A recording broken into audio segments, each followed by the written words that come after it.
ఇక మొదటి నుంచి మనము ఈ దుంప పంటలు కాబట్టి దుంప పంటలులో ముఖ్యంగా మనము కలుపు మందుల వాడకాన్ని చాలా తక్కువనే ఉపయోగిస్తుంటామండి. కాకపోతే ఒకవేళ వీలైనంతగా మనము చేతి ద్వారా అంటే మాన్యువల్ వీడింగ్ అంటాం. అంటే మనుషుల ద్వారా కలుపుని మొదటి ఒక 80 రోజుల వరకు మనకు 2-3 సార్లు మన కలుపు తీత అనేది తీసుకోవాల్సి వస్తుంది. మనుషుల ద్వారా తీయడం వల్ల మనకి ఎక్కడా కూడా అంటే ఈ ఏదైతే వీడిసైడ్స్ అంటే మనం ఈ కలుపు నివారణ మందులు ఉంటాయో దానివల్ల కలిగే ఎఫెక్ట్స్ని మనం తగ్గించుకోవడానికి ముఖ్యంగా మనుషుల ద్వారానే కలుపు తీయడం అనేది చాలా శ్రేయస్కరమైన పని. అందువిధంగా ఒక 2-3 సార్లు మనుషుల ద్వారానే కలుపు తీయించుకోవడం చాలా ఉత్తమం మేడం.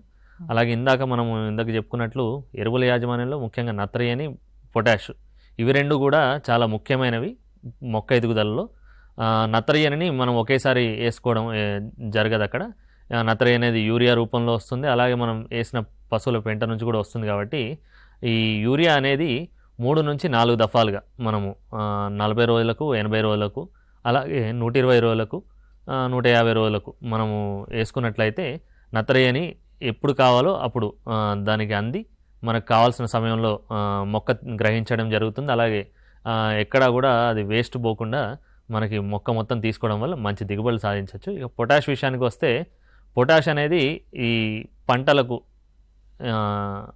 మనకి రోగనిరోధక శక్తి పెంచడానికి ఉపయోగపడుతుంది.